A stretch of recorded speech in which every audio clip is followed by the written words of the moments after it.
Hello, everybody. Let's get this ball rolling. Welcome to the channel. This is Young Brando, live from Los Angeles. I'm so happy to see you all. I did promise you, so I'm here. From this week onwards, we are going to go back to the regular streaming schedule. We are still going to have some of these special segments. Um, there are going to be a couple of interesting guests, I think, probably starting February. I don't want to put anyone under the squeeze, so to speak. I want people to have enough time to prepare, but some of the topics that I've been covering since the beginning of the year or since the end of last year, I'm sure we will be able to enrich our discussion, elaborate on our conversation with some guests who can add different kinds of perspectives. So I look forward to that very much. Um, I have published a video earlier today, a public one. I've also uploaded 3 private videos for the channel members, and I'm sure they have already started perusing them. About different variations of the Cartier tank, some vintage Vacheron Constantin dress watches, and some uniquely shaped tourbillon wristwatches as well. The public video was about Frédéric Arnault's appointment as the CEO for LVMH watches. I tried to tackle that um, with the broader trends in the industry in mind, and I would highly recommend that you watch it. I think we will discuss some of that um, here as well, but if you would like to watch that, if you would like to ask any questions, feel free to do that.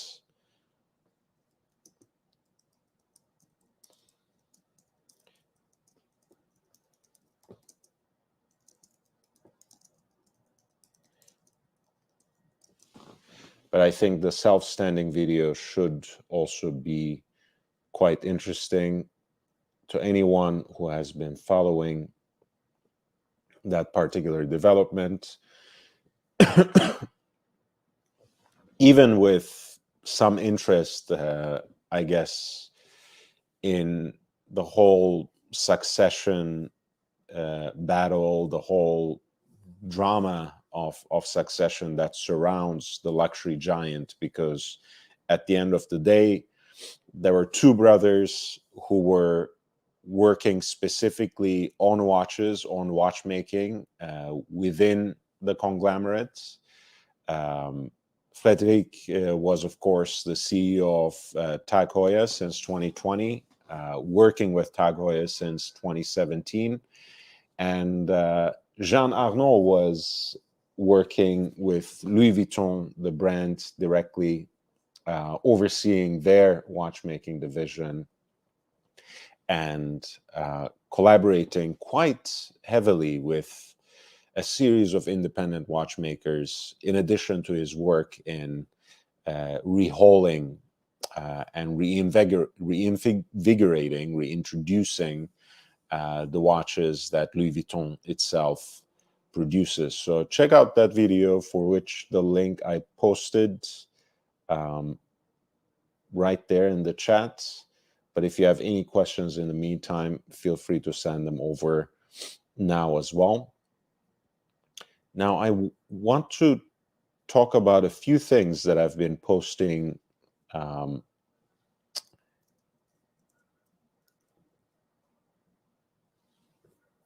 on my Instagram for a little bit. We are also going to talk about what kind of watches, what kind of interesting watches people wore last night at the Golden Globes.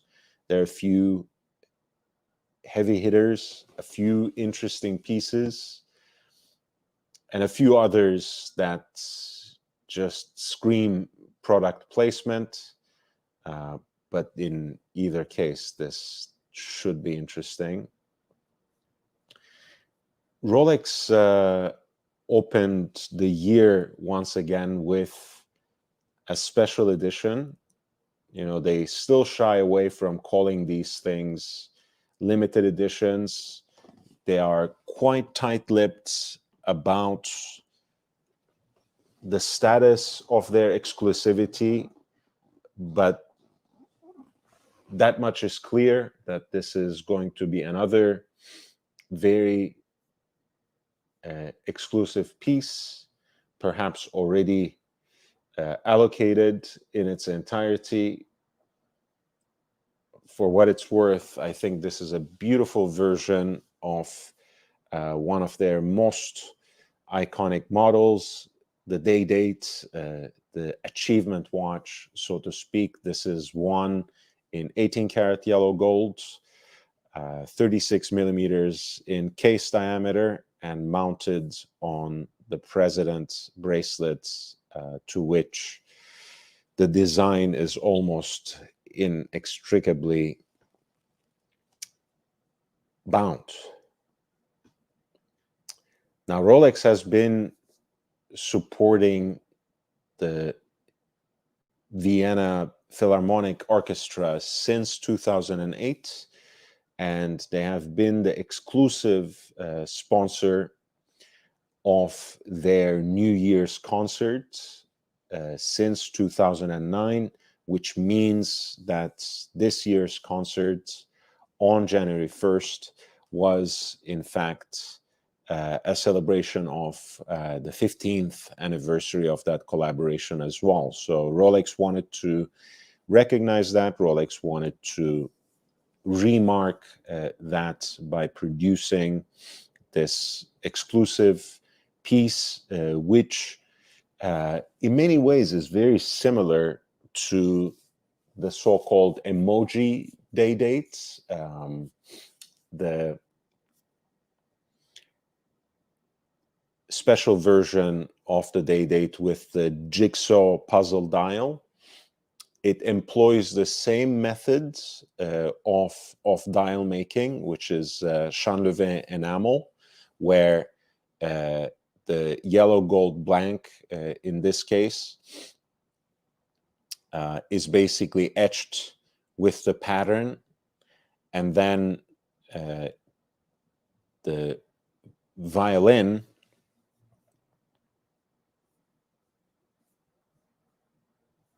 and its volute is painted, hand painted, in fact, in different shades of the brand's emblematic green into the patterns that are already cut into that dial blank.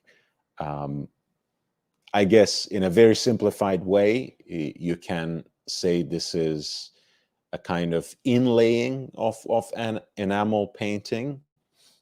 You can certainly liken it to that. And overall, I think it's a great celebration of craftsmanship,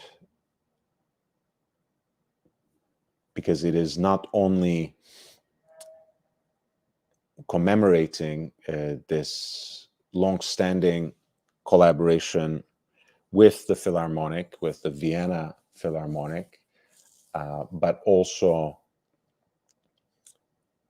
really evoking on its style the craftsmanship that sustains the miracle of music, both in the making of these sorts of instruments, string instruments specifically here, and of course the creativity of the musicians itself, which Rolex has been supporting through various branches and activities of the Perpetual Arts Initiative as well. This ad that you are seeing was published in the last week, I believe, of December on the pages of New York Times. Hey, JB. How are you doing, man? Nice to see you. I've just sent the link for that Instagram post.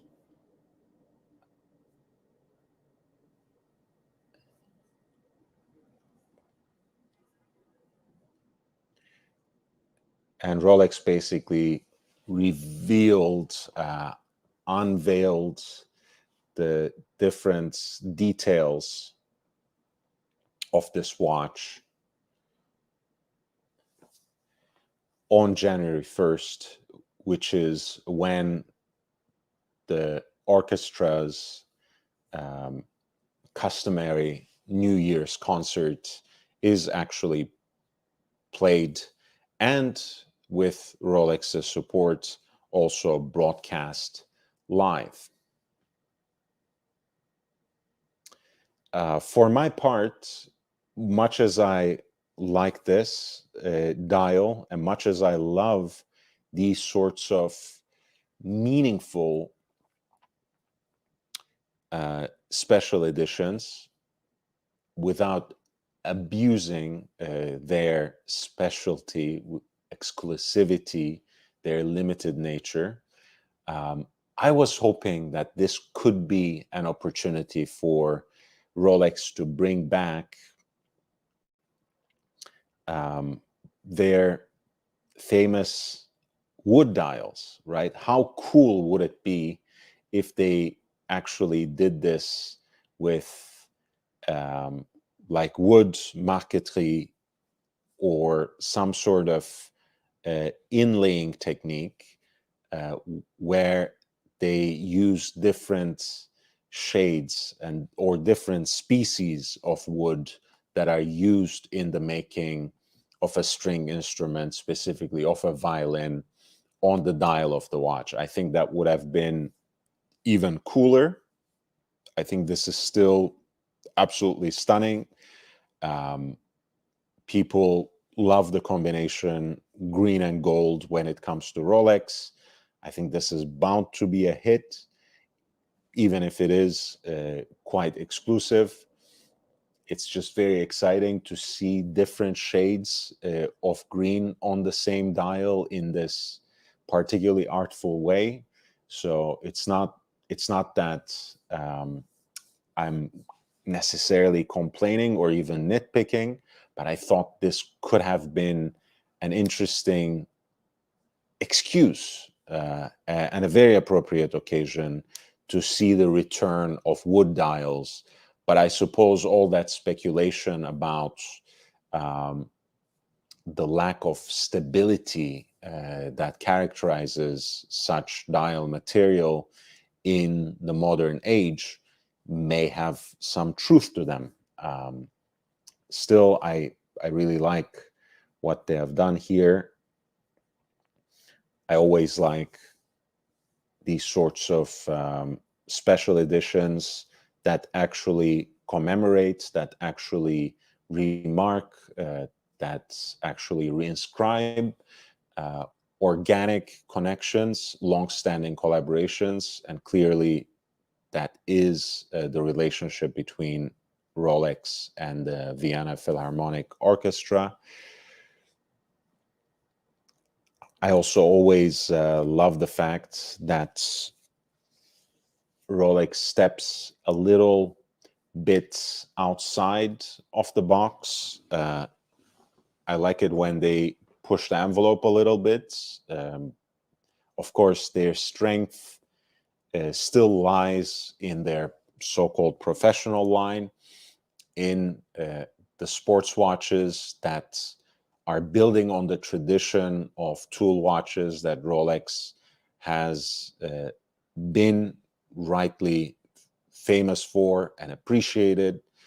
But it's also important to see how they still keep these artistic crafts that distinguish high-level watchmaking in Switzerland, especially through the art of grand feu enamel, here executed with the Chanlevé technique again, which involves the etching of the pattern on the gold blank of the dial with the colors, with the patterns filled in by hand, and of course, various rounds of oven firing to set in those different shades of colors. Let me know what you think of the watch, and certainly hit the like button as we are going on. I was really caught by surprise. I saw the watch first in Horologie Ancienne's stories. You guys know the father and son duo that runs that account are some of my favorite collectors, and I really like the approach they have on their Instagram. And there is always something going on, right? You know, I love the fact that, just like me, they usually take full advantage of the 2200 characters they get from the discrete posts, but they also post on a more regular basis, on a daily basis, in fact, some stories. Sometimes it's just a wrist shot. And, you know, I feel kind of bad to say just a wrist shot when you see watches like this, of course.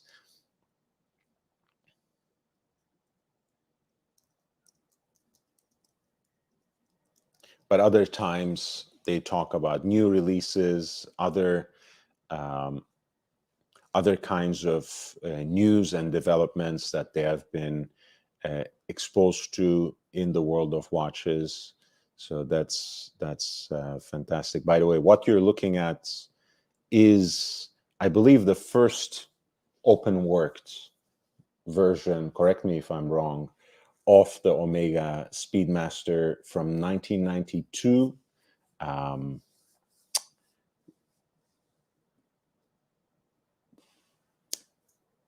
And if I'm not mistaken, the open working of the dial, the skeletonization of the dial, was actually realized by Armin Strom, which you would know by the independent brand now that goes by his name. I think it was a limited edition of 50 pieces.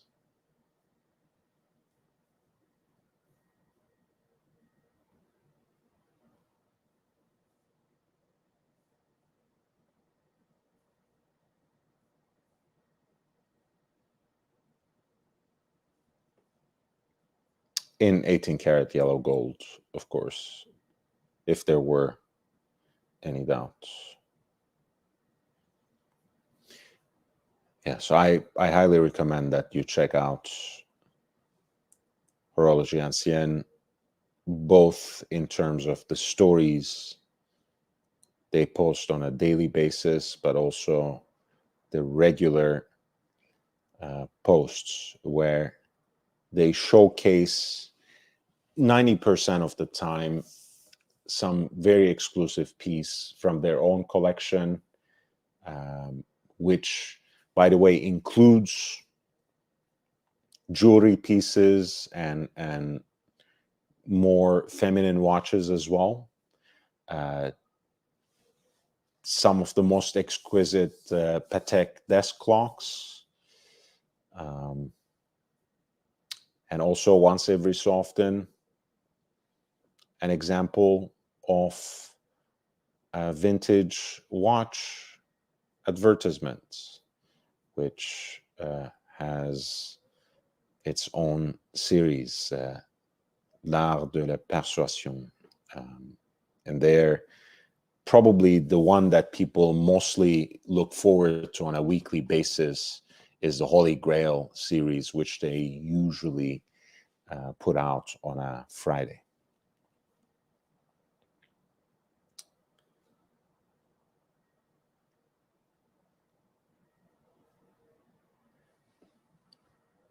I have been posting pretty heavily recently, even though I skipped a couple of days. This is, speaking of Frédéric, this is another Freddie, the Crown Prince of Denmark. I'm going to show a lot of restraint to not make any Shakespearean jokes here, no reference to Hamlet whatsoever. But his mother, who is the Queen of Denmark, basically decided to abdicate, which means that starting basically this Sunday, Frederick will accede to the throne and become the King of Denmark. And I actually like the guy because he does wear Rolex. He wears Rolex Submariner, the famous 50th anniversary model, the 16610 LV, for the green bezel, lunettes vertes, the piece that many collectors today call Kermit.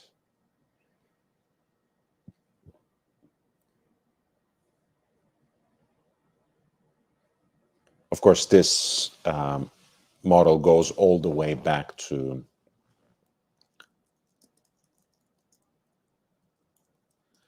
all the way back to 2003, that coinciding with the 50th anniversary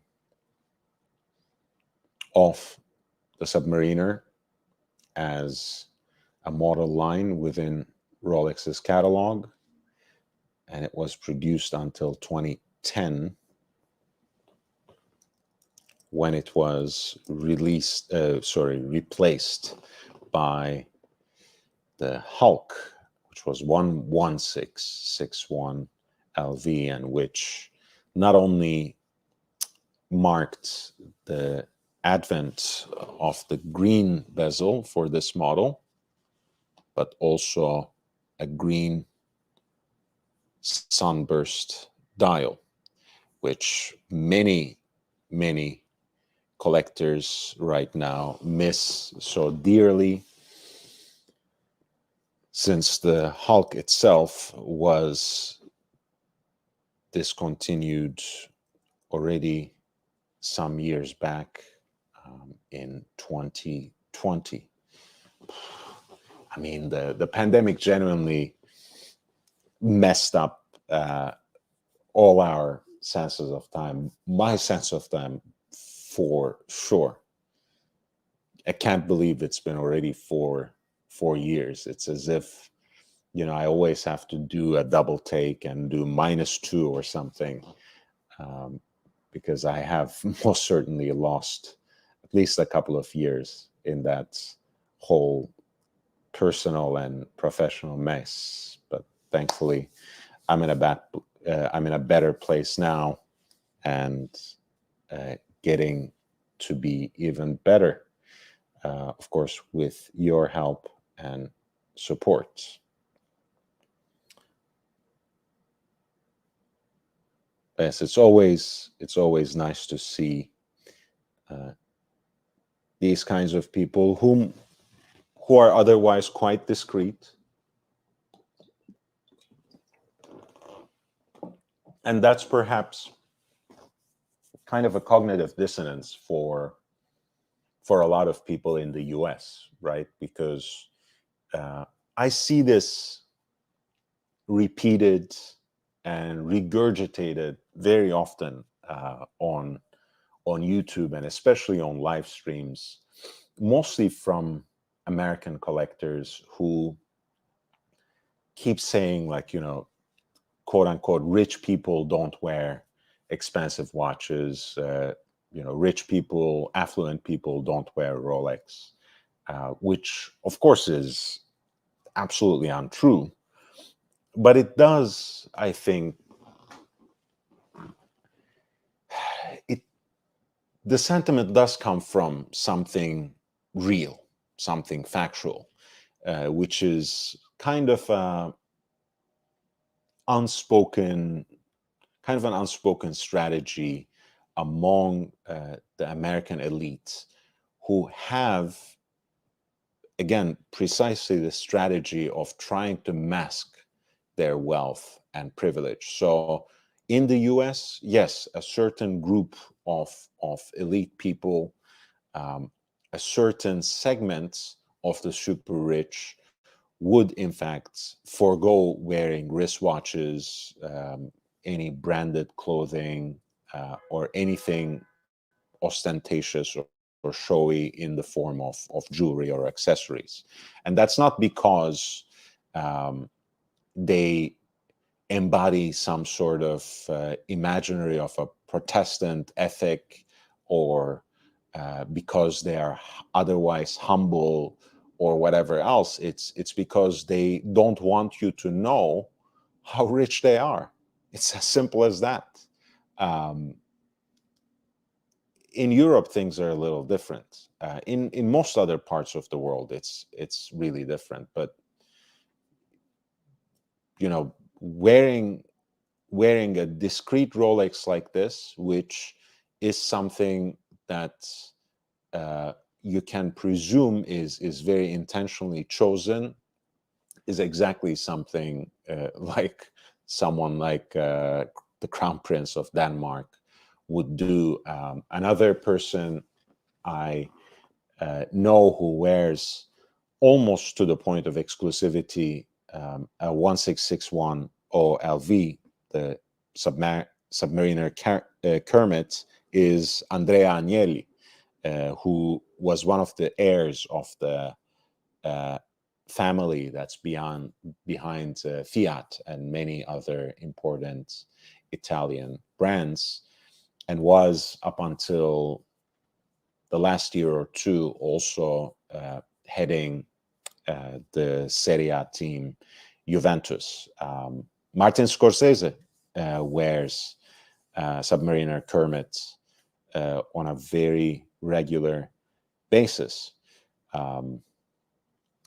Anyway, people wear Rolex the world around, and in the US, maybe the mannerisms and the manners and habits are a little different. But for most of the rest of the world, actually a stainless steel Rolex, especially when it's something that is a little weathered, something that is already a few decades old, is probably a very discreet choice. I did a post about Schumacher because the family had informed the public with some updates about his health condition, because it's been already a decade since that tragic skiing accident, which completely removed Schumacher from public life.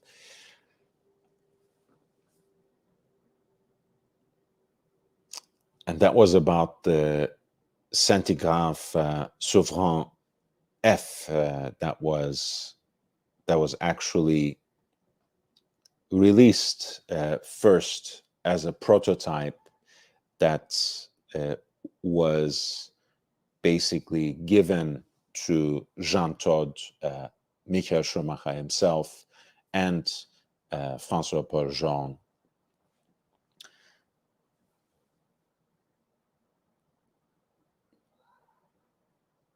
Incidentally, Jean Todt and François Paul Jean met through the ICM Foundation.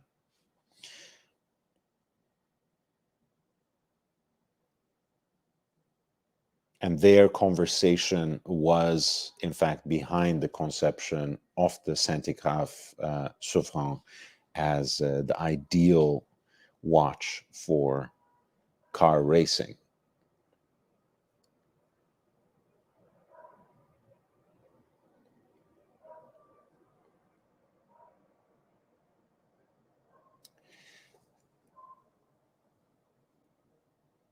The red dial is said to be a close reproduction of Ferrari's own Rosso Corsa, because apparently Jean Todt sent François Bourgeon a sample of the color so that it can be duplicated with utmost proximity.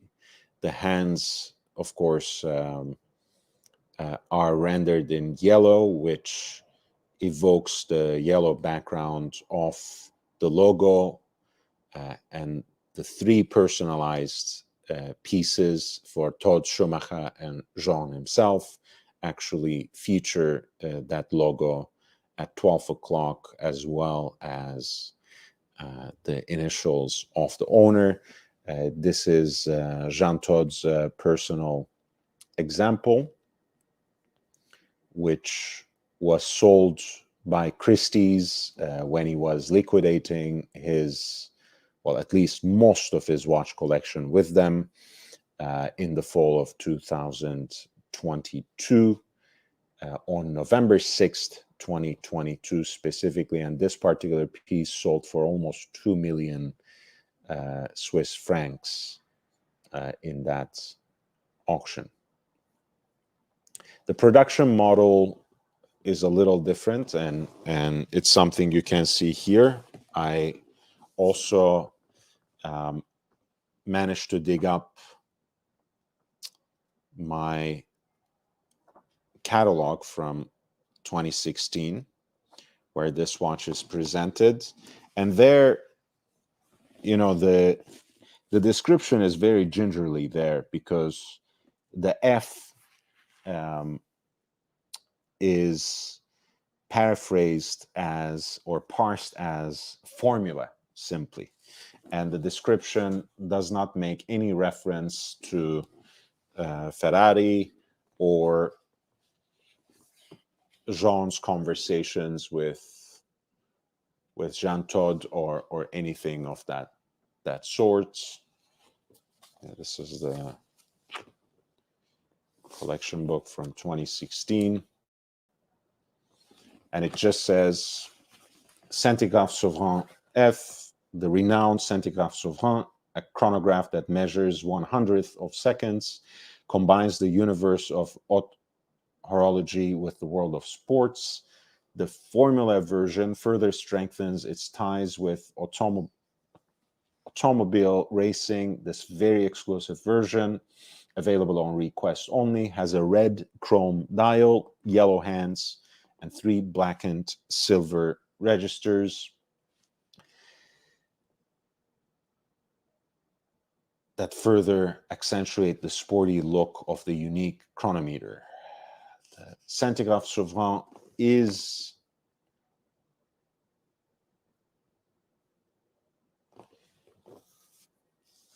an unprecedented manually wound chronograph that displays elapsed times from 1/100th of a second to 10 minutes on 3 dials with white indications.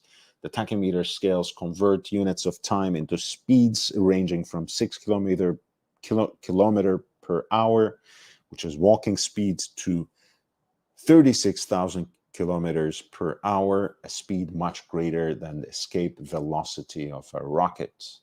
The manually wound mechanical movement is manufactured in 18-karat pink gold.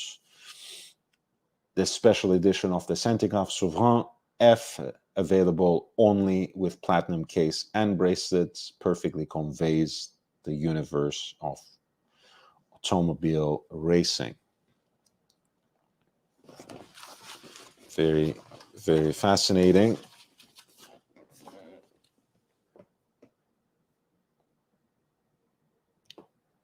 This is it. And I just remembered also at the end,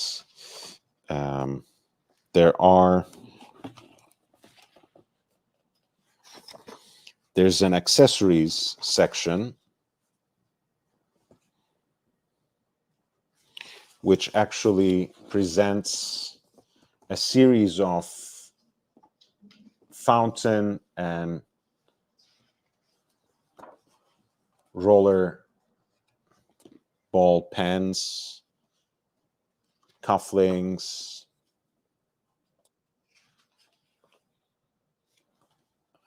like an adjustable dépliant clasp, which I had never seen before and certainly never seen in real life. But anyway, some interesting stuff that I will report back to you on now that I dug these up from my storage, from my office. I'm going to set up either here or here my horological library, so I can pull these books up quickly, so I can have them at hand on live streams. I really look forward to that. There's another book that just came in today that I will talk about in a second.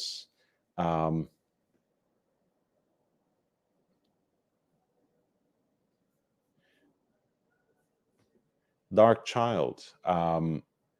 This particular piece sold for 2 million Swiss francs because it was Jean Todt's personal example.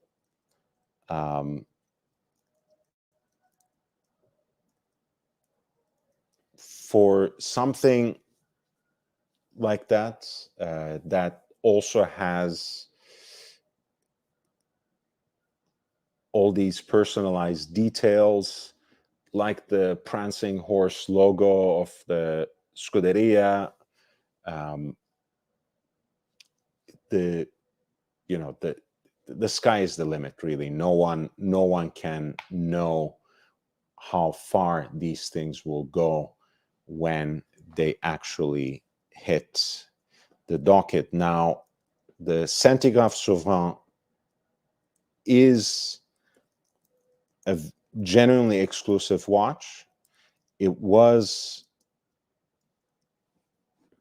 only available with the platinum case mounted on the platinum bracelet, because François-Paul Jean basically had foreseen how popular this can get.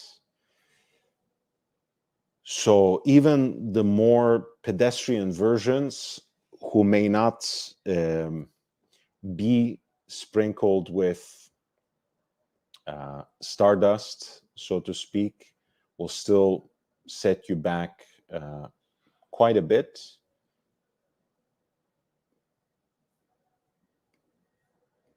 But all that being said, they don't come up on auction all that often to begin with. But I will dig it up very quickly for you and tell you how much it is.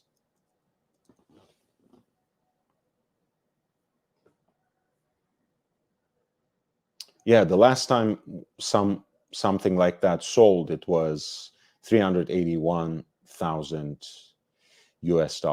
So it's not like, a more standard version is really a cheap watch, but that particular one went for 2 million Swiss francs because it belonged to Jean Todt, who was the Ferrari team chief during their most successful term in their entire history. And as you know, Ferrari is one of the, it is the most successful team in the history of the sport. But then again, that piece being one of a kind, the usual versions, which look kind of like this, are still quite limited, probably in the dozens. So they're, I don't know, maybe around 20 examples, possibly less, in the entire world. So that's still going to command a lot of premium. Quite frankly, I don't exactly know how much this piece retailed when it came out.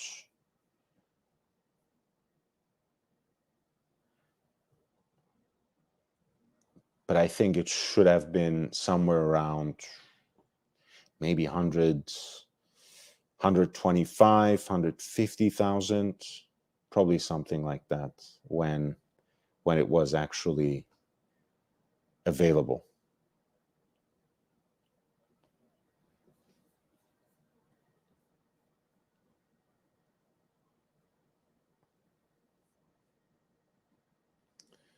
Another interesting watch spotting was on the wrist of Barry Keoghan, whom you may have recently seen in Saltburn.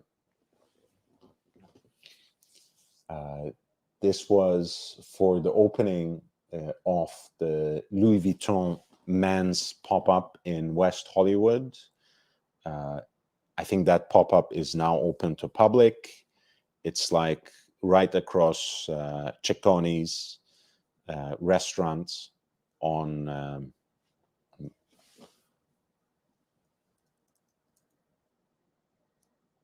in West Hollywood on Melrose.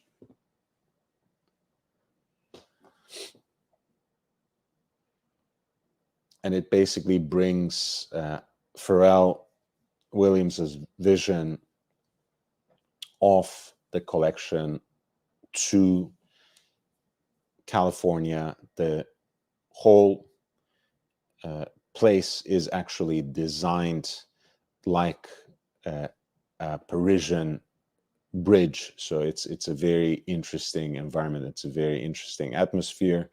At any rate, Barry Keoghan actually wore an IWC piece, namely this pilot's chronograph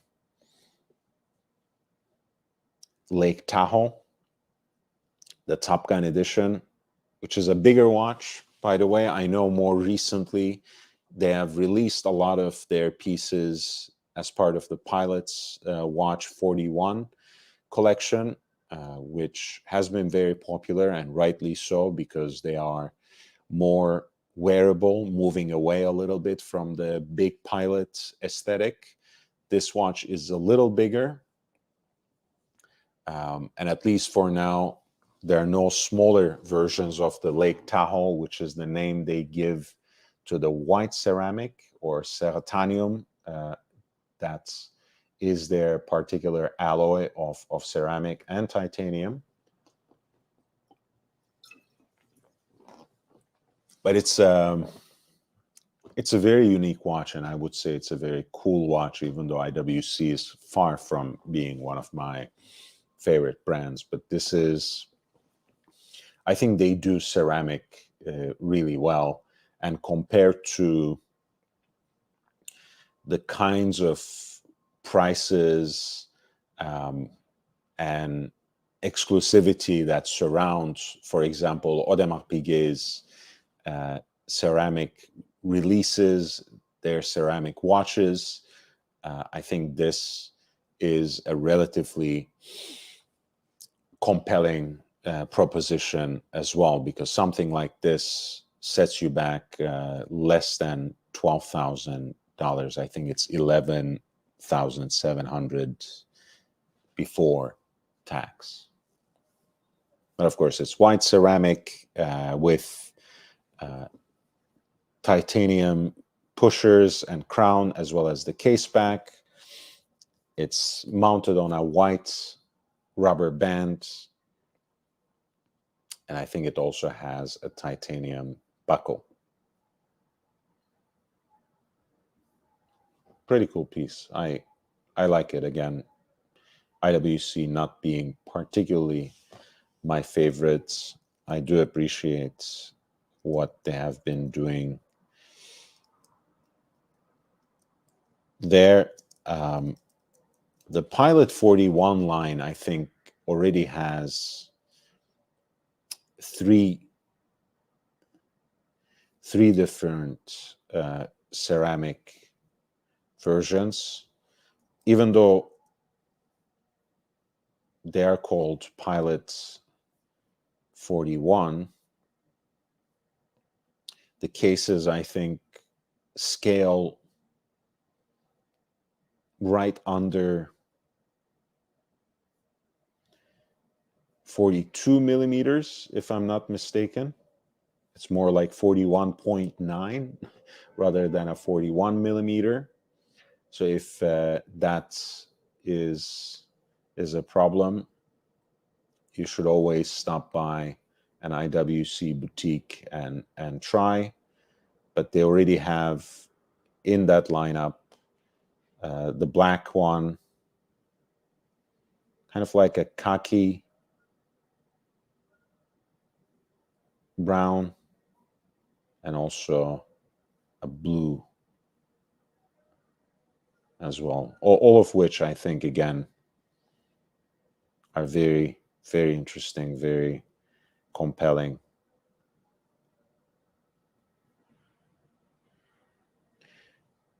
Of course, the black one lists for 8,750, and the blue and brown, or khaki, whatever you want to call it, have a little bit of a premium attached to them, and they retail for around 11,700.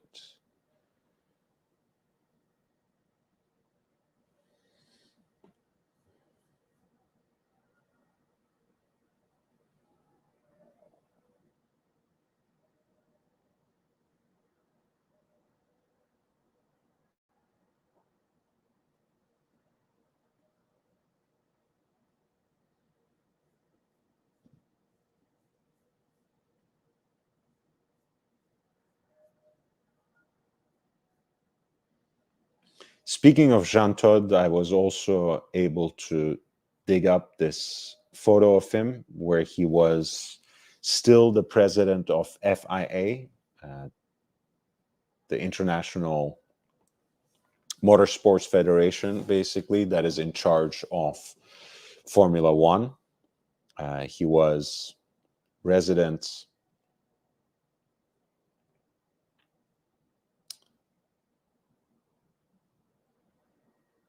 in Paris, and this was when he was right before, maybe a year before he finished his third term as the FIA president, and he was wearing probably one of the most outrageously flex watches ever created, Sonnerie Souverain. Sonnerie Souverain in and of itself is, before it was discontinued at the end of 2018, it was the most expensive watch that was in FP Journe catalog. It, I think, had a list price of 650,000. It was their Grande Complication, and it was discontinued by 2019, precisely to give way to the new Grande Complication, which was the Astronomique Souverain. It's basically FP Journe's take on the Grande et Petite Sonnerie, which in and of itself is quite a rare complication in the world of wristwatches. The first wristwatch of the kind was in fact only created in 1992 by none other than Philippe Dufort, basically right after he created the same complication in the form of pocket watches for Audemars Piguet. FP Journe's version probably exists in about 50 examples in the entire world. 12 years of production with 4 watches made roughly per year. Certainly less than 60 and they were mostly made in stainless steel, save for maybe a couple of examples special ordered in pink gold. And François-Paul Jean chose stainless steel expressly for its acoustic properties. Incidentally, the case material is a great complement to the everyday wearability of the Sonnerie Souverain, since the case diameter is only 42 millimeters and the watch has a thickness of 12.25 millimeters. So suddenly it makes a lot more sense that Jean Todt was using this piece as his daily driver in Paris. François-Paul Jean, from the very first, conceived the Sonnerie Souverain as a deeply personal piece. All the watches in this series, for this reason, actually are not numbered. Instead, they are inscribed with the owner's name on the case, here on the ring that frames the exhibition case back, and on the movements. As you can see, it's blocked by the components of that movement, but actually Jean Todt's name is inscribed right here on the bridge plate of the 18-karat pink gold movement as well. His particular piece is actually very important for the history of the brand. Incidentally, this is first and foremost one of the first examples of the Sonnerie Souverain to be produced. Apparently, François-Paul Jean gave Jean Todt the choice of the dial color. He guessed that it would be the racing red of Scuderia Ferrari, but he basically said anything but red, and in fact asked for a blue dial. It turns out that it was, in fact, François-Paul Jean's project at the inception of his brand to have watches that have stainless steel cases and blue dials. The stainless steel fad was already taking off at the time, so he went with platinum and pink gold cases instead.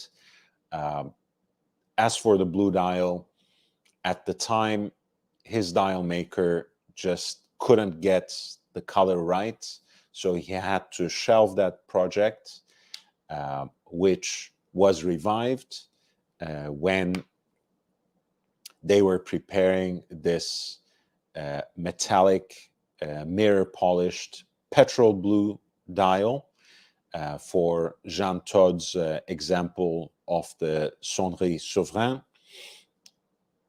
And in fact, that color was so perfect in François-Paul Jean's estimation that he asked Jean Todt to be able to use the color for other watches of the brand. And this color became the basis of the chrome blue dial for his chronomètre bleu, which became one of the supreme hype watches of the last few years. This particular watch is dated January 2009. The chronomètre bleu, in fact, came out in that year as well. Of course, rather than a stainless steel case, that piece was presented in a tantalum case, which has, of course, this kind of gunmetal gray-like aesthetic, and which was, because of its properties, rarely used up until that time in watchmaking circles. In fact, except for Audemars Piguet, not many brands dabbled in doing anything with the tantalum until after Chronomètre Bleu took off as a particular engine of hype for François Paul Jean and beyond.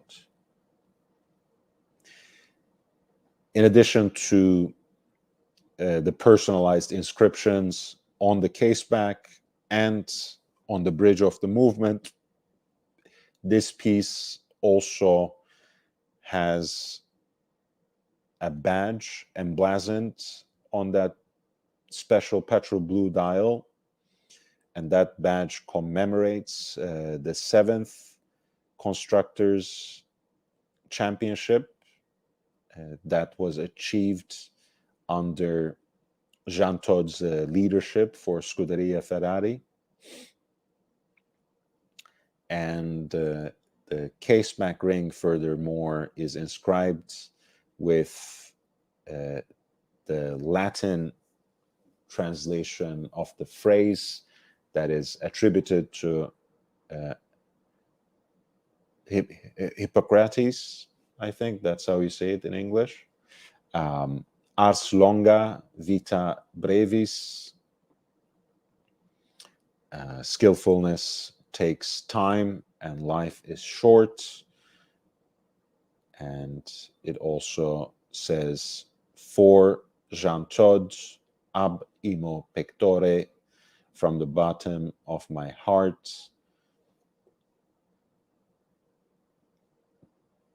So it's a very, very personal piece indeed.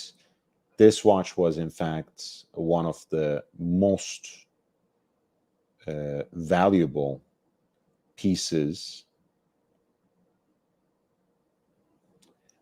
in the same auction that we were talking about, that basically liquidated Jean Todt's collection, the Christie's auction from November 6th, 2022. This piece sold for more than 3 million Swiss francs, in fact. And once again, you know, it's already quite rare as it is, but a one-of-a-kind example, of course, is even more. By the way, the so-called Grande Sonnerie is quite a complication. Usually it has a prestige that sets it above even split-second chronographs, and you would easily say minute repeaters as well. Minute repeater is perhaps the kind of chiming watch that you are more used to seeing on these kinds of platforms. Not to look down upon those kinds of watches either, but the minute repeater is the chiming watch where you can hear the time articulated at the request of the wearer, at the push of a button usually, whereas the sonnerie concept is a little more power hungry. Petite sonnerie basically just chimes the quarters, whereas a grande sonnerie actually chimes both the hours and quarters. And of course, these pushers serve both the minute repeater function, and as you will see here, it can be adjusted to remain on silent if you don't want the watch to chime and disturb. You can do the petite sonnerie, which would just chime the quarters, or grande sonnerie, which will chime both the hours and quarters.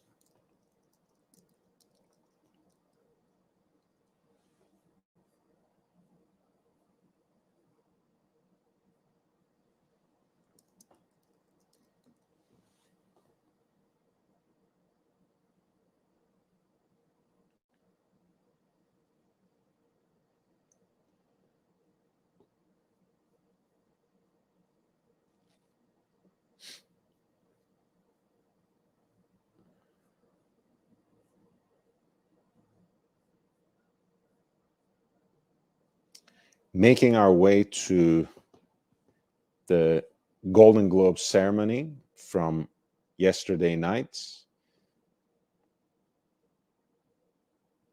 Cillian Murphy won the Best Actor in a Drama Movie, and Christopher Nolan won the Best Director. If there were a separate category for horological casting beyond costume design, for which there is, of course, an Academy Award, I think that award would have gone to Oppenheimer as well, because to put historically accurate and period correct timepieces on the wrists of the characters, they actually collaborated with Hamilton, and Hamilton reached out to their network of collectors to procure a thoughtful assortment of vintage timepieces from their archive. Of course, Christopher Nolan had worked with Hamilton as far back as Interstellar, which was released now about a decade ago, and they actually designed a watch, the Murph, for that movie very specifically. These are the three watches that Cillian Murphy's Oppenheimer wore in the movie.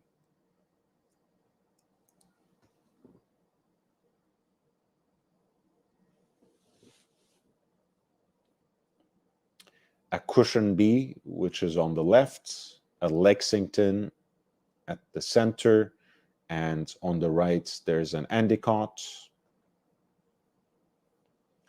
Even though it's sometimes difficult to see these watches on the wrists of the character,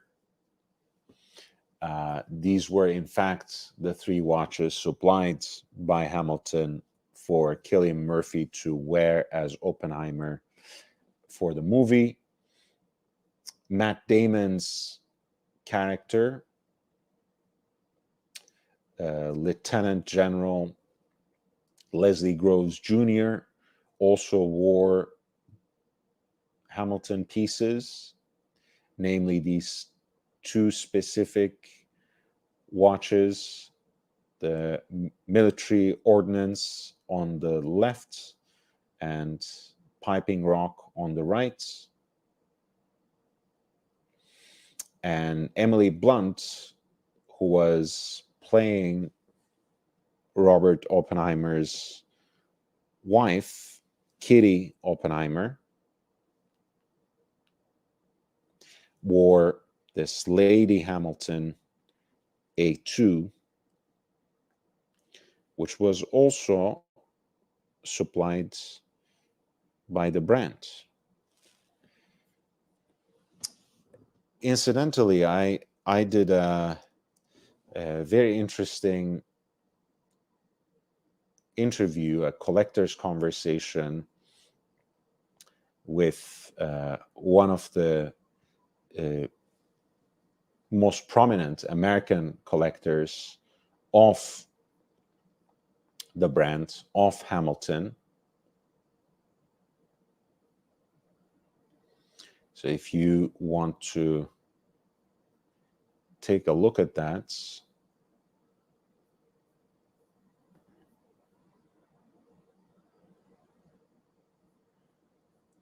I would be very happy to share it with you.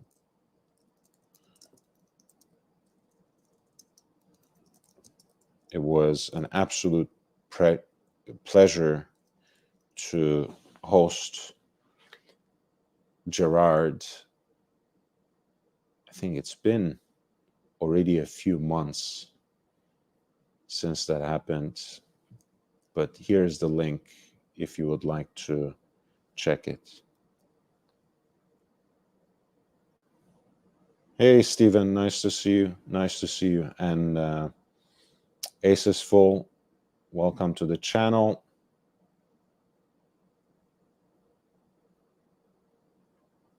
Stephen, nice to see you as well. Nice to see all these lovely people.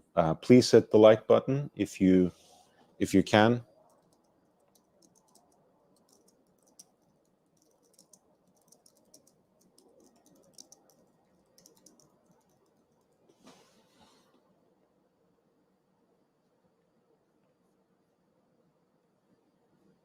Yeah, I love this Parmigiani piece as well. Now that it's completely done and dusted, now that the Tonda 1950 is basically, removed from the catalog, it's becoming an even better deal. And I think that will be the case for quite some time. So I don't think you necessarily need to rush to get one. But I think over the next year, if I were you, if you like the style, if you are looking for a contemporary dress watch that would not break the bank, and there are so many variations, so there's most certainly a Tonda 1950 for anyone. There are examples in stainless steel, in polished titanium, in various shades of gold.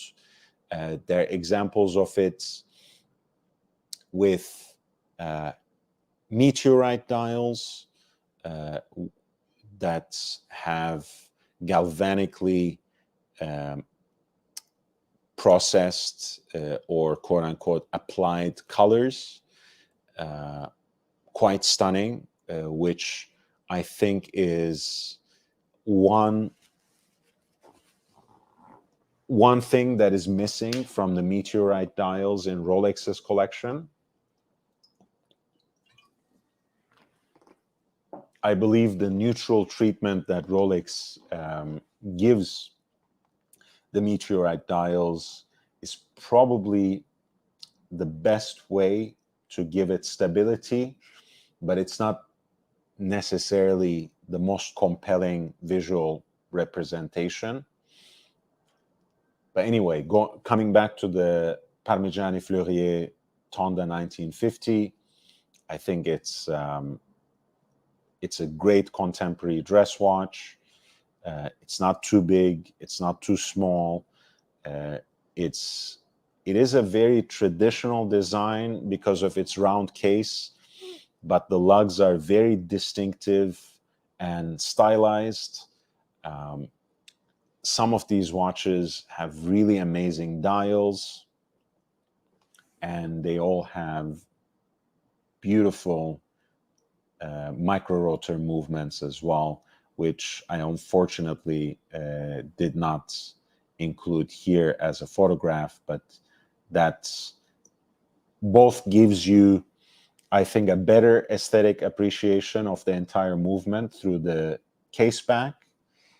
It also, of course, gives the watch a more slender profile, allows you to wear it closer to the wrist, because basically you get all the advantages of an automatic movement, except with the rotor here sunk to the same level as the bridges of the caliber, meaning that it is by definition slimmer than a self-winding movement with a full rotor.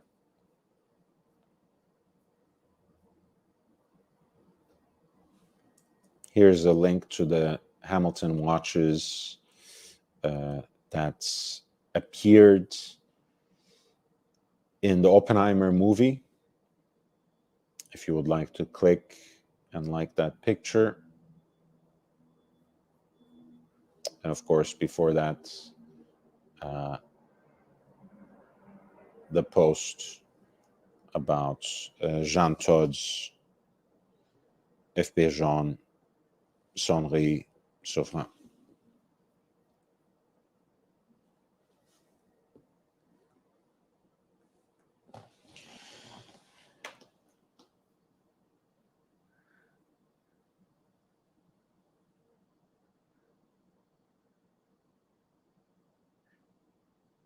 So we were just talking about Oppenheimer, which is a good excuse, which is a good occasion to take a look at Robb Report's report on the top 10 watches worn at the Golden Globes.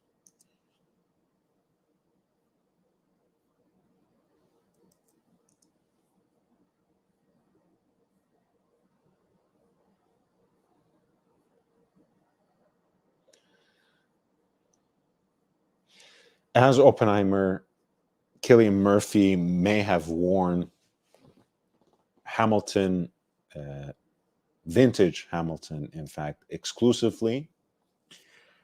But arriving on the red carpet at the Beverly Hilton yesterday evening, he was wearing an Omega, namely a Deville Trésor.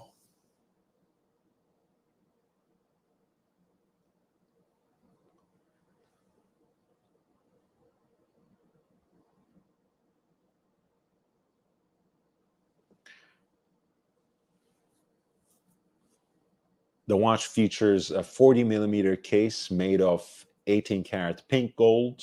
Of course, Omega calls their alloy Sedna gold.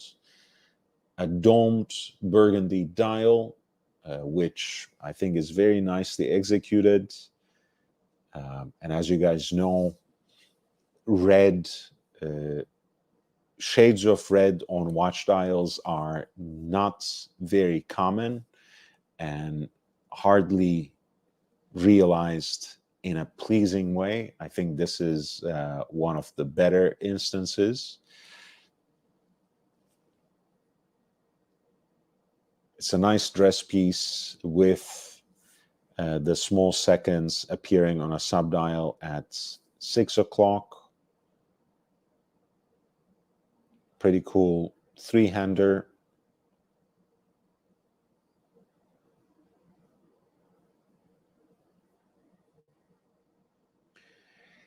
Timothée Chalamet was probably wearing the hottest, most hype piece of the night, because he was actually carrying a Cartier Crash on a bracelet.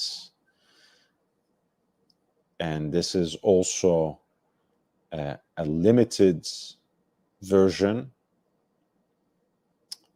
which apparently was produced in only 67 examples, featuring gem setting on the case, bezel, and bracelets, with about 470 diamonds.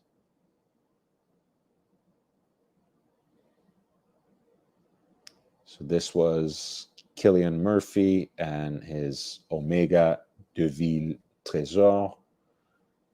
And here is Timothée Chalamet and his limited edition Cartier Crash gem sets on the case, bezel, and bracelets. Next up is Robert Downey Jr. wearing a Jaeger-LeCoultre Reverso tribute chronograph. This was one of those instances where it is a little bit puzzling, raises a little bit of a question.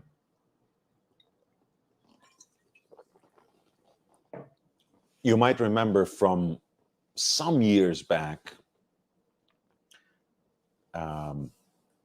Robert Downey Jr. was probably one of the first celebrities to sit down and talk about their watch collection. I think it was this sort of off-the-cuff interview with GQ about 7 years ago. Considering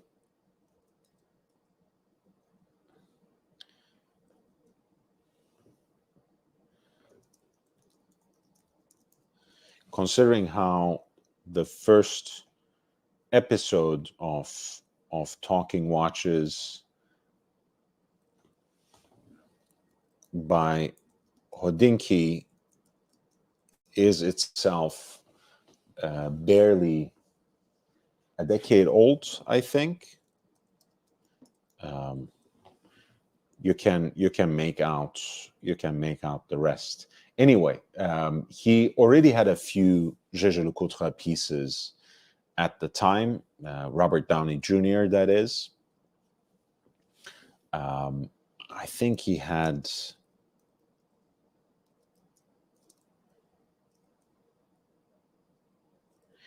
the Amvox 3 Tourbillon GMT.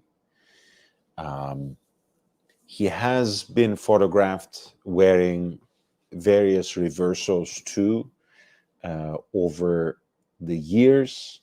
But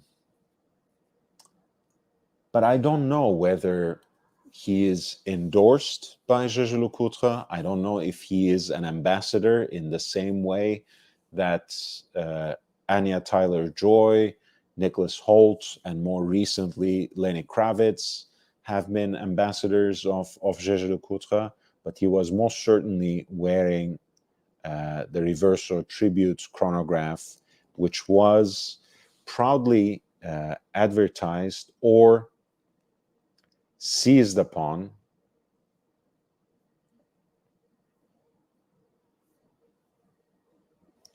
by JLC, certainly on their Twitter account, which claimed him.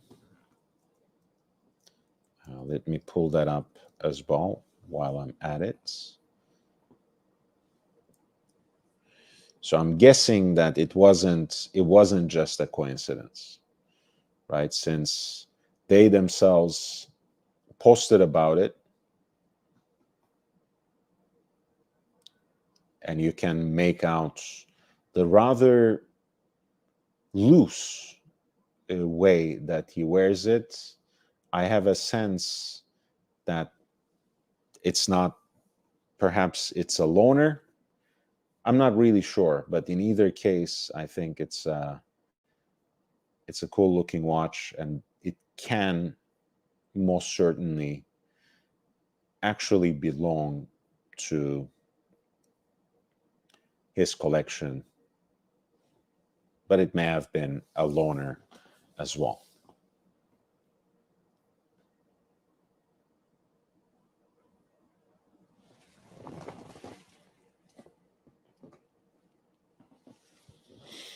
As you guys know, this was a release from last year's Watches and Wonders, and it's appeared in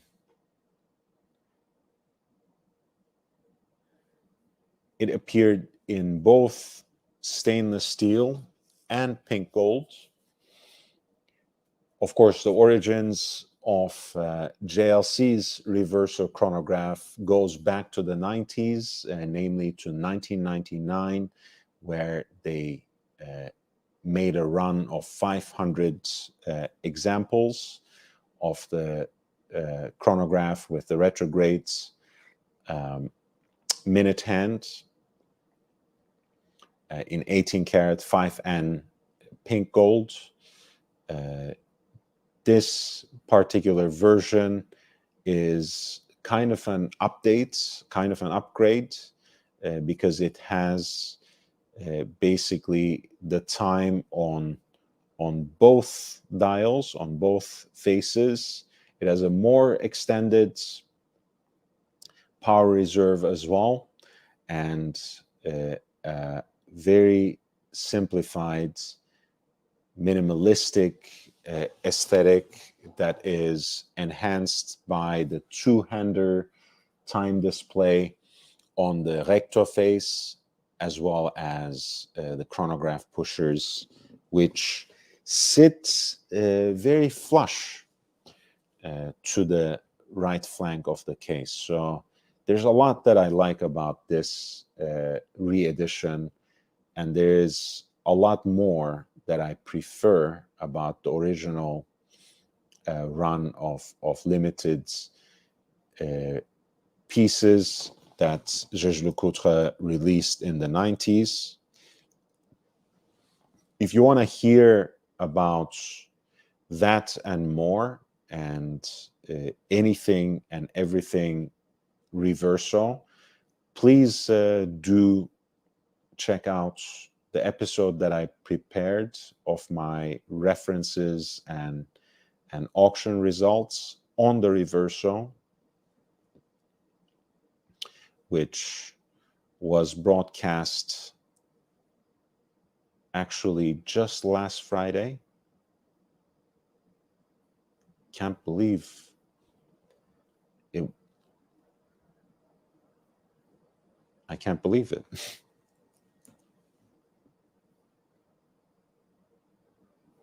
I can't believe it's been only 3 days ago. I feel like it's been weeks away already.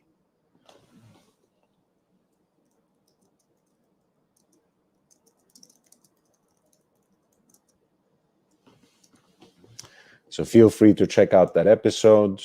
Hit the like in advance. Drop a comment or two after you have watched it.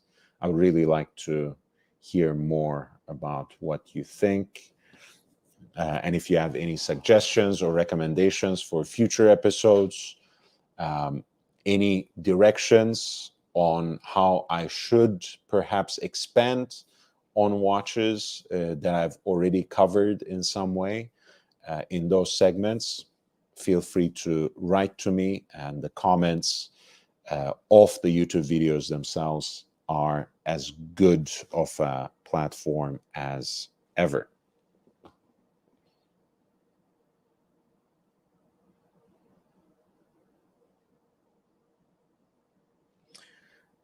Ryan Gosling, who is, of course, TAG Heuer ambassador himself, who endorses TAG,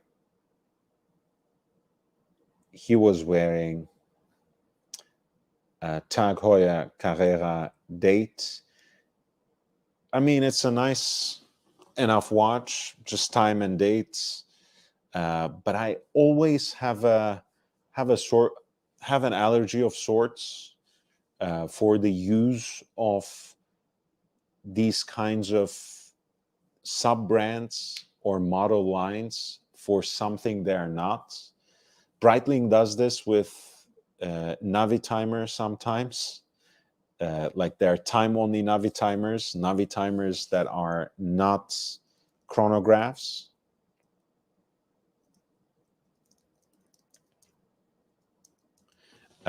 And it turns out that they're not the only ones, because in the same way,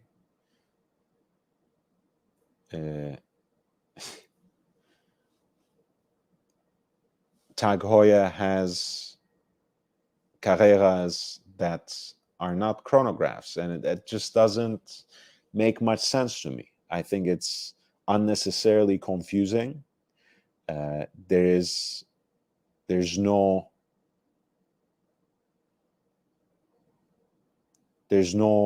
reason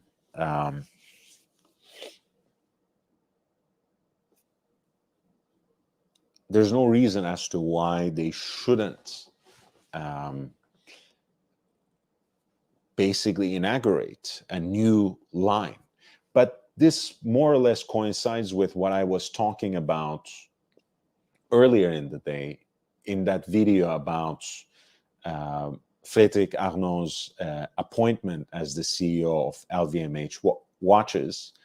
What he has done in Tag Heuer was very much oriented towards a heritage aesthetic. So everything was about, in fact, reiterating all these different iconic models that belong to the history of the brand.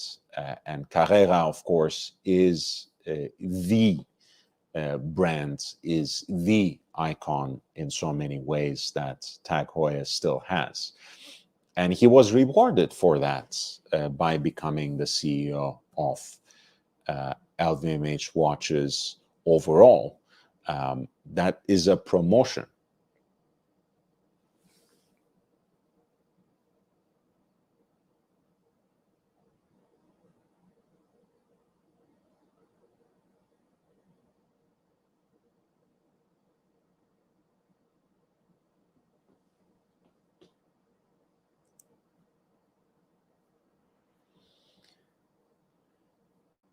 So maybe this time-only Tag Heuer Carrera gives us a key into how Freddie was able to best his younger brother, and seems to now be one step ahead of him in this fraternal competition.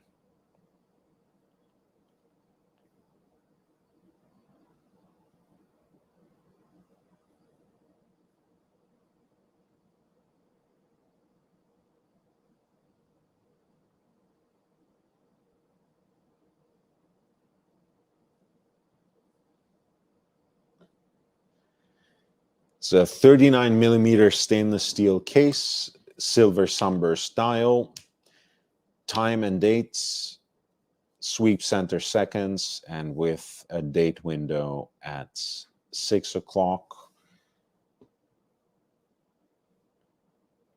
And then there was Bradley Cooper, who was wearing the Louis Vuitton tambour. This watch, of course, this watch itself was at the heart of the renewal of watchmaking at Louis Vuitton. Tambour has, in so many ways, tambour has been at the center of the horological line at Louis Vuitton, and I think it was either last year. I think it was last year when they celebrated the 20th anniversary of the first tambour and the introduction of watchmaking at Louis Vuitton through their own manufacturer.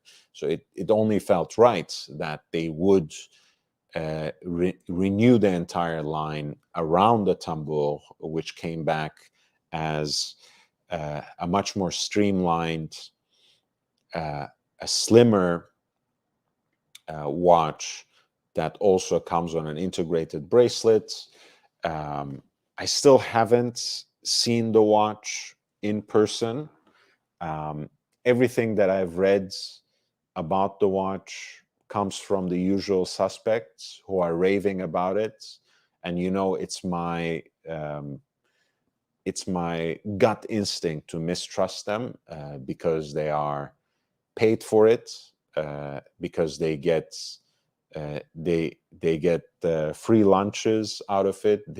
They are in fact flown into Paris for special presentations, etc. So it's very sticky. It's hard to gauge the inert value of a watch, of a mechanical watch, of a horological creation, just because various ambassadors in the guise of celebrities and journalists are saying good things about it, are wearing an example of it around.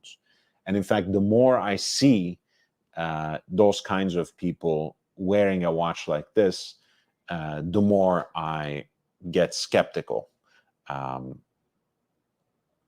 because you never needed anyone whatsoever to wear the Royal Oak or the Nautilus for it to be marketed.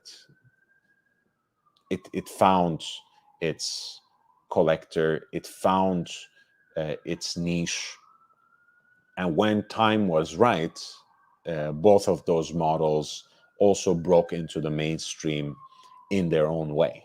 But they always had at least a distinct group of connoisseurs that appreciated them. In this case, of course, for a watch that is a rather delayed and a very late entry to an already crowded segment, I can't really say much of anything positive. But Bradley Cooper was wearing an integrated bracelet version of the Louis Vuitton Tambour that was unveiled just last year. This is the version with the stainless steel case and a two-tone blue dial.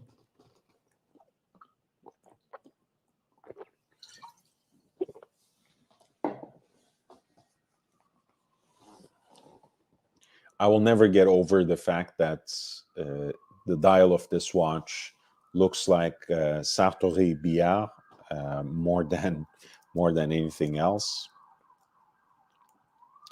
At least with Sartori Billard, you can customize the watch, and the sky is the limit, right? You can go to town with it. The world is your oyster. Whatever euphemism, whatever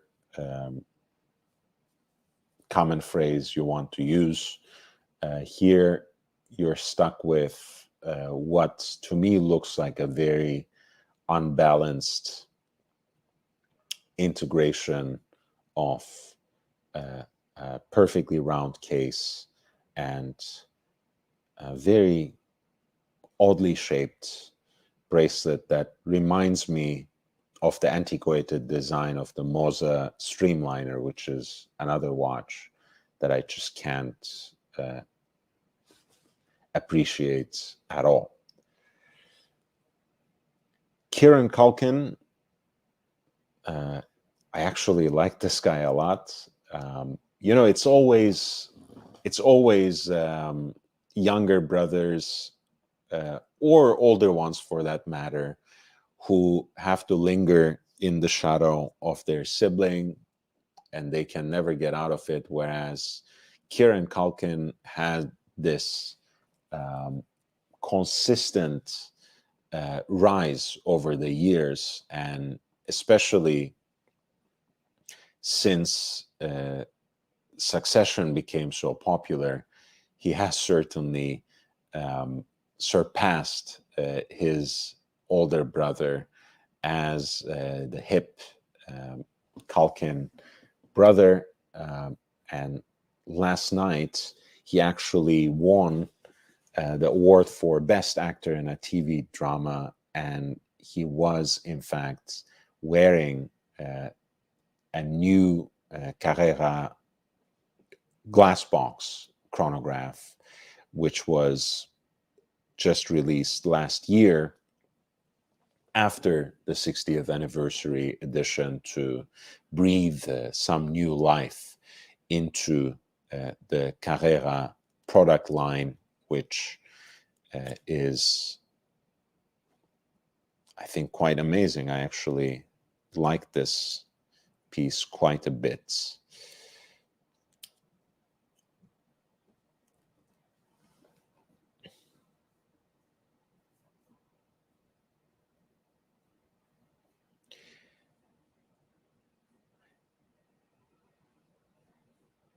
Barry Keoghan seems to kind of go his own way and maybe go to the way to which his stylist guides him, to which his stylist points him. In that Louis Vuitton gala, in that Louis Vuitton opening of their pop-up shop, he was wearing that IWC oversized pilot's chronograph. For the Golden Globes, he was wearing a red Louis Vuitton suit, which is very distinctive indeed, combining it with a bejeweled version, with a gem set version of the Omega Seamaster Aquaterra, with almost 500 diamonds on it, and with red rubies as the hour markers. I think the best watch actually graced the wrists of Simu Liu, who was wearing a Vacheron Constantin retrograde day dates, the Patrimony. This is a beautiful pink gold dress watch with a double retrograde complication, with double retrograde indicators for the day and the date, a sunburst blue dial in a 42.5 millimeter pink gold case. In the upper half of the dial, you have a scale for the dates that is in the form of a downward facing crescent, where the date is indicated with a retrograde hand, meaning that it snaps back to 1 at the beginning of the month. And around 6 o'clock, you have another fan-like spread for the days of the week, which once again snaps back from Sunday to Monday at the beginning of the week.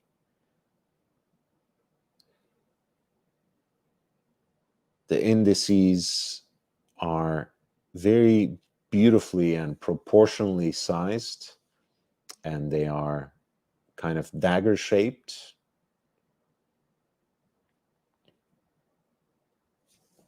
And the minute track are formed by these discrete polished gold beads in the form of a circular pearl track.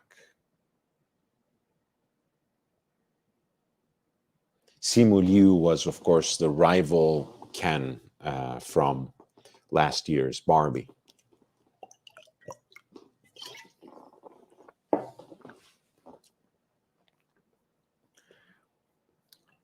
Will Ferrell was very forward with the presentation of his watch. which made the job of watch spotters much, much easier. He was actually wearing an Omega Seamaster that is identical to what James Bond was wearing in No Time to Die. This was the edition of the Seamaster Diver 300 that was released in concurrence with the release of that movie, with that 42 millimeter case with the lyre lugs, with the twisted lugs in titanium, with a brownish aluminum bezel insert, and again, a dial that is similarly tinted.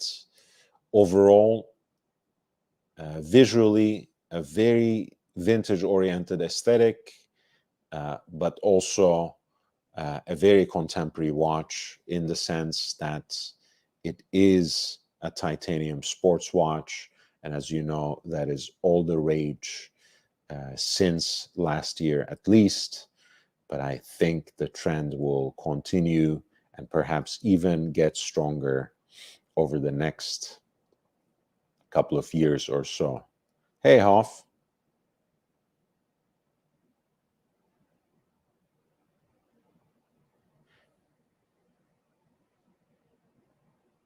AC3 is getting Vacheron. That's interesting. Wow. I thought he was a Patek guy. He is really trying to change, huh? Fascinating. Fascinating. Jonathan Bailey, I don't know who this guy is. And I don't think I'm very interested either. He's wearing an Omega Deville Trésor as well. But this one comes in a stainless steel case and with a bezel that is set with 72 full cut diamonds. And as you can perhaps see, the Omega endorsees are particularly explicit in terms of flexing or showing off their timepieces. You saw Will Ferrell earlier with his Omega Seamaster Diver 300 No Time to Die edition, and Jonathan Bailey is similarly explicit with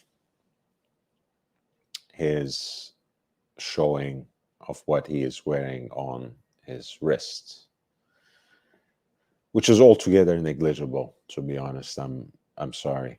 I mean, if I'm given the choice of getting an Omega out of all these different options, I think I would go actually with what Cillian Murphy is wearing.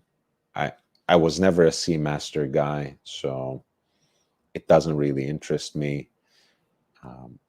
This is a pretty handsome looking watch, and a very unique one indeed.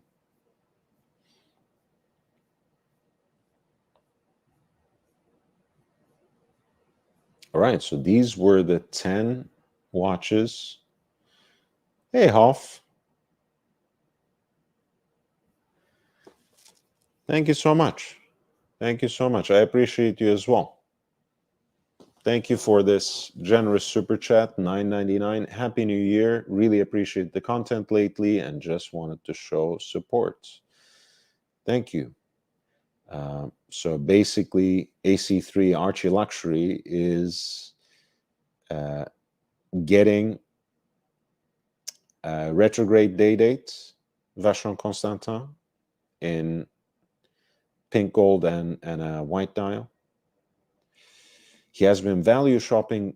He has been on a value shopping tear lately. 2 on deck is Patek World Timer, and that's Vacheron Constantin retrograde. He recently got gold Breguet Marine 21. You mean the Type 21? Because there's either Marine or Type 20 or Type 21 and whatever else. Open Heart Zenith, or Hillbilly Tourbillon, as he puts it. I don't... one thing I appreciate about Archie Luxury too is also how predictable he is sometimes, how he ends up going back to the same watches over and over. So he has had a Type 20 of some sorts in and out of the collection so many different times. He has almost always had a Patek World Timer, which is a watch that he dreamed about for decades before he could first afford it. And the Open Heart Zenith, I think he actually had... Yeah, that Zenith El Primero, I think has it... he has had it around the same time he got into live streaming. I think he had it in that iteration of the collection, but got rid of it pretty quickly. I don't know why he went back to it. Oh, it's Bear who calls it...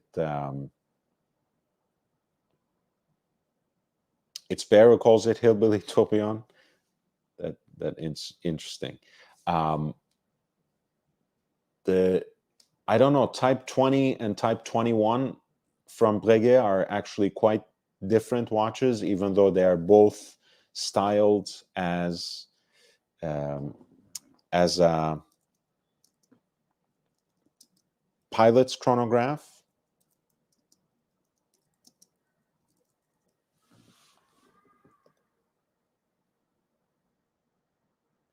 So basically, this is an example. Like, these are some examples, these two, of the Type 20, the Transatlantique, which has the dates at 6 o'clock. The Aéronaval, which is the version I have, does not actually have a date window, which I prefer and which is more akin to the original inspiration of the watch, the mid-century chronograph that Breguet and some other manufacturers produced for the air forces of the French Navy. And then there's also the Type 21, which is a more modern take, which does also have a date.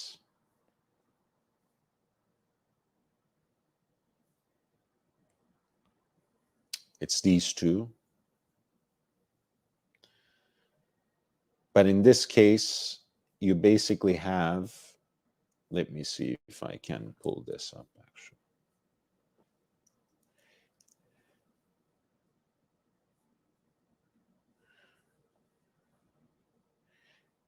You actually have the minutes, the minute indicator for the chronograph. You have it as a centrally deployed hand. So instead of the big eye minute totalizer at 3 o'clock, you have a 24-hour hand in this one. The date window is within the 12-hour counter at 6 o'clock, continuous running seconds at 9, and then you have the centrally deployed chronograph seconds hand, and you have a centrally deployed chronograph minute hand. So it's an interesting application, not historically correct, not a watch that belongs to the heritage of the pilot's chronograph in the way Breguet historically produced it, but an interesting piece, horologically speaking, nonetheless. I much prefer the reference 3800s, the Aéronaval, or the reference 3820, the Transatlantique, in either case.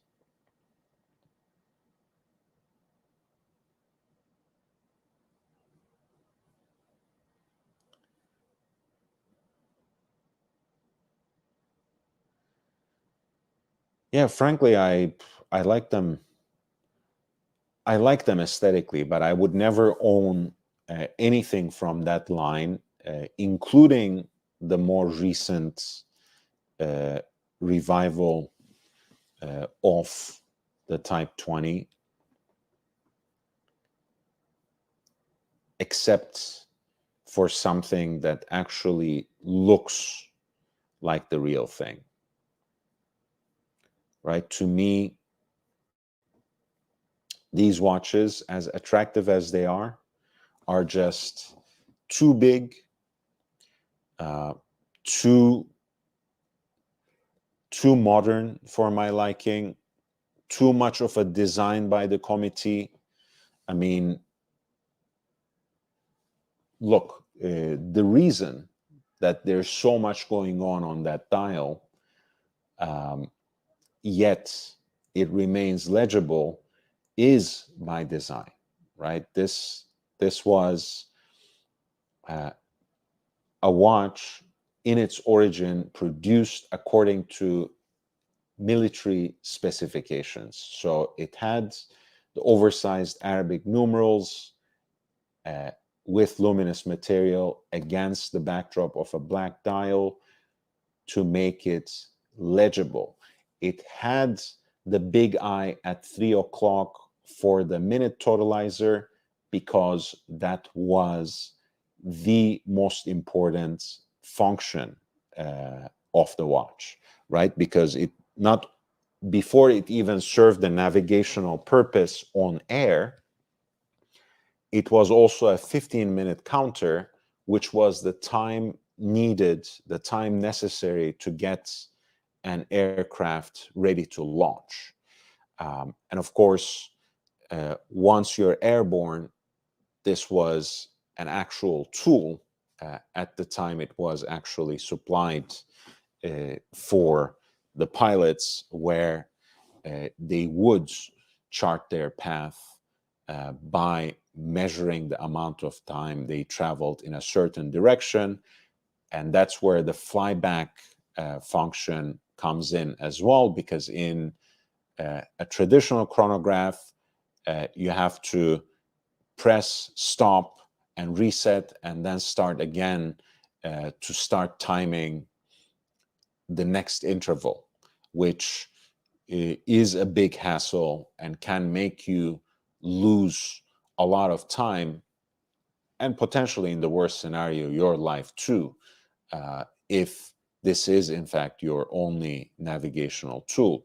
A flyback chronograph, you start the chronograph, it keeps running, you press reset, it just goes all the way back, sets to 0 all the counters, and continues running automatically. So a function that you would have to activate with 3 pushes of buttons, you can basically take care of with a single push of the button.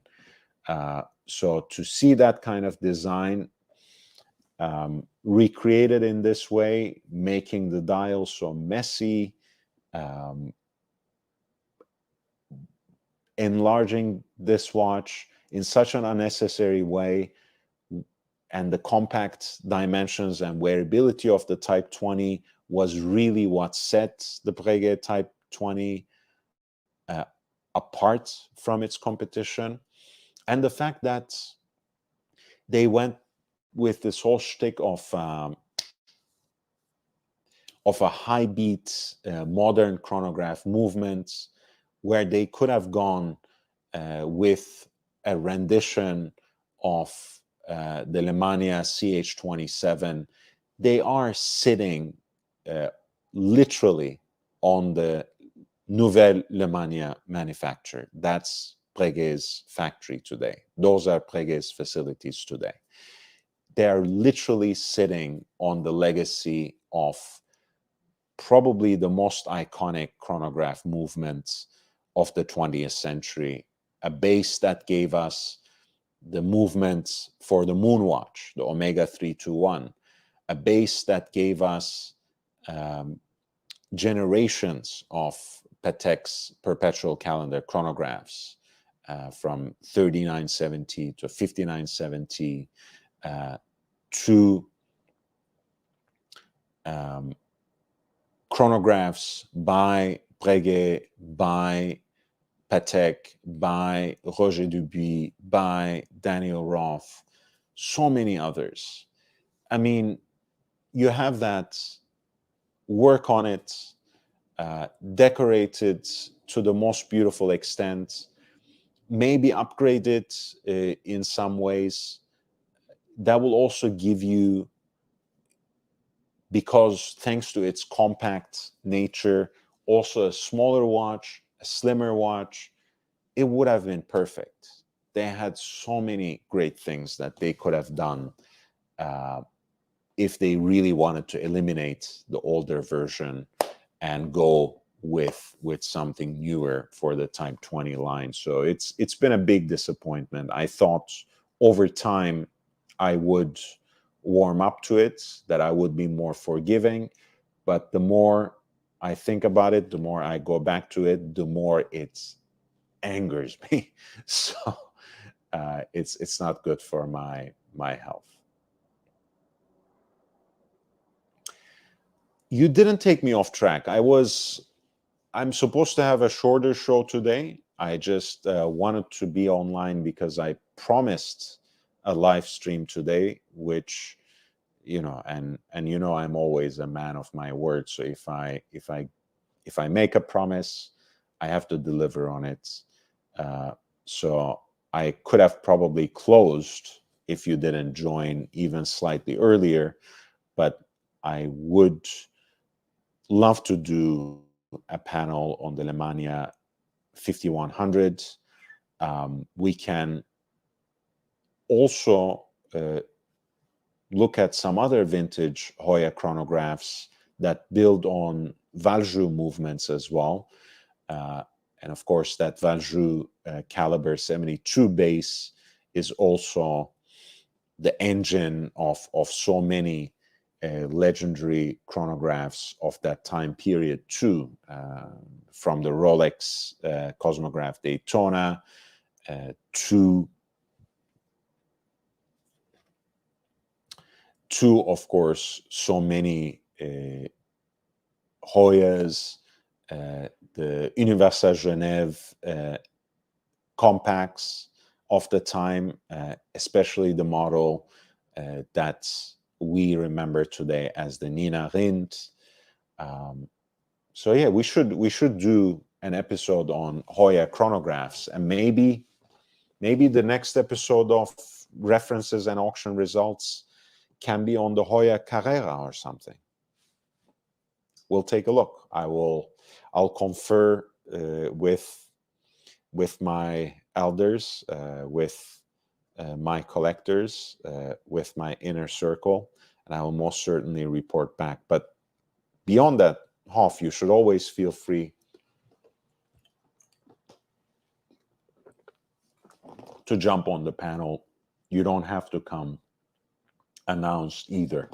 I was meaning to show you guys this. I showed you earlier, the FP Journe catalog that I pulled from my office, and it is going to be part of the horological library that I'll probably put here, not in front of the window. That is never a good idea, to put books under the exposure of so much sun. But incidentally, this arrived today, and I'm sure I'll be able to pull so much from this book for future content from you. This is an auction that has such an outsized significance in the world of watches. 1989 is, of course, 150th anniversary of Patek Philippe. It is the year that Philippe Stern, today's honorary president, the father, decided to set as a threshold for modern Patek Philippe. It also was the year where Osvaldo Patrizzi, under the auspices, under the premises of Antiquorum, organized the famous auction, The Art of Patek Philippe. And of course, this auction played a very important part, played an outsized role in increasing the collectability of Patek Philippe watches, in intensifying the demand for Patek Philippe watches in the auction circuits. So if today we look at Patek Philippe, in addition to Rolex wristwatches, as surefire success on any auction, it has a lot to do with this auction. It's a very nicely produced book, by the way. Comes also with a gorgeous Patek 150th anniversary bookmark.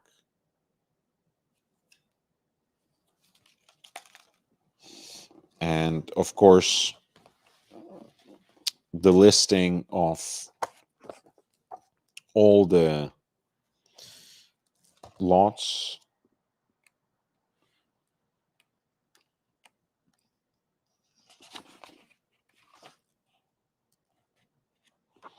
All 301, in fact, because the Calibre 89, which Patek produced in honor of their 150th anniversary, was sold as lot 301. This was an event that took place on Sunday, April 9th, 1989, in Hôtel des Bergues in Geneva.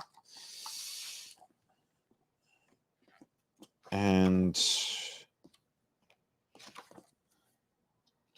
yeah, I don't know if I want to go into much details, but I want to show you at least one watch before I go off today. So please hit the like button in the meantime. If you want to join Half on Smash in showing your appreciation, of course, I would be eternally grateful for any super chats, super thanks, super stickers. Of course, if you look in the description to this video, there are other options to contribute. You all know this is an independent channel. I'm not a mouthpiece for any industry interests. I'm not in the pocket of any brands or auction houses. I'm also not collaborating with gray market profiteers like so many other watch channels. This is a true enthusiasts channel, only centered on the passion for and knowledge of wristwatches. And if you want to help me expand that community, anything you can give is extremely helpful. That can be as little as a click by hitting the like button. sharing the link with other enthusiasts and collectors. That is always great. Of course, your presence here is well appreciated, and anything else is just icing of the on the cake. Of course, I am on my way to going full time with this, so I will be perhaps more reliant on your support as time goes on. But once again, you will, that is at your own discretion.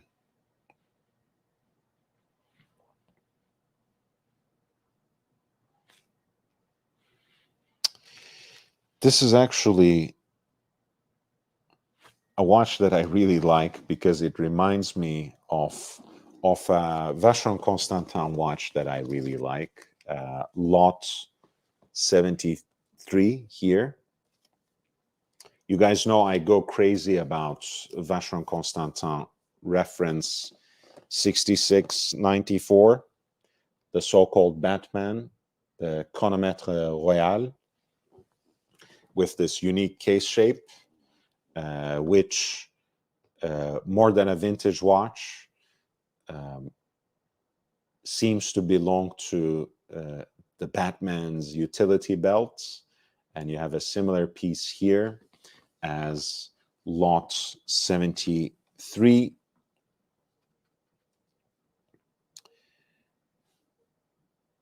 which is in 18 karat pink gold.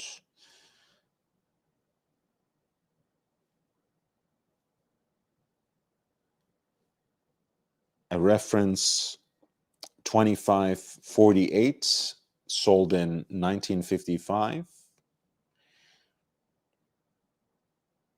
with a matte silver dial, applied pink gold Arabic numerals, and baton indices.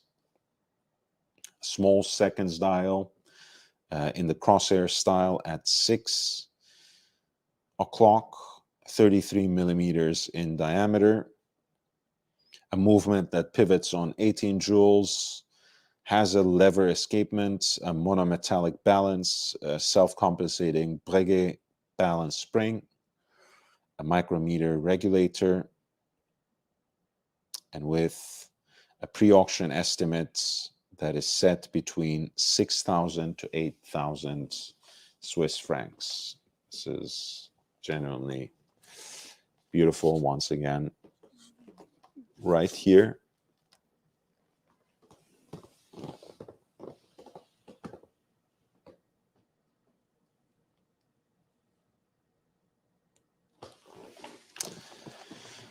That's Lot 73 for a Patek reference 2548, which has a very similar aesthetic to Vacheron 6694 Chronomètre Royal, also known as the Batman. All right. Thank you for being with me on this short live stream for today. I'll be back with you tomorrow, hopefully earlier, around 8 p.m. rather than 9 like today. And I'm sure there will be much, much more to talk about.